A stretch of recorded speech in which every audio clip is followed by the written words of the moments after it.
It's finally good to have it acknowledged that what's been happening to us for the last 200 years is genocide.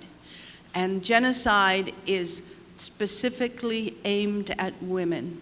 The government, Canadian government, has built a structure of laws, policies, and practices that treat Indigenous women as inferior or lesser human beings. What we need Canada to do is to immediately end the genocide of Indigenous people, in particular Indigenous women and girls who face a specific form of genocide. To address the racism and patriarchy within the justice system, a system built by white men to protect white men, and to act on cases of gender-based violence and send a clear public message that Indigenous women, girls, trans, and two-spirit people are sacred.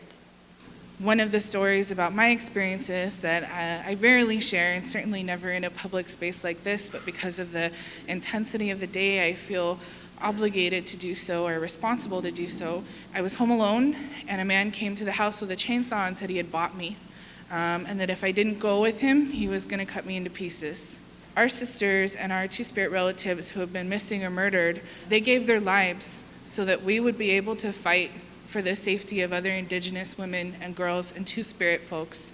The supports for Indigenous women and girls must be strengthened, and we can't allow Prime Minister Trudeau to prance in here and offer, some eloquent remarks about good intentions. We need concrete results. We need action. Wabin Migisi, Penny Robertson went missing May 24th. Her body was found on Saturday, June 1st.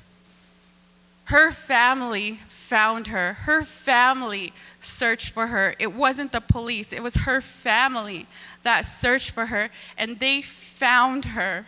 And I was given permission by the family to share this because no media is actually covering this down in the States. We need to lead by example. This has got to stop.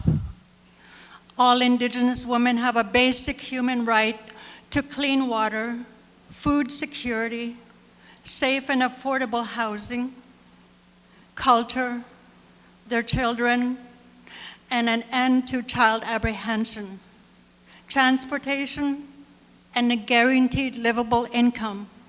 These calls to justice are not optional, and human rights are legal obligations that all levels of government must act on.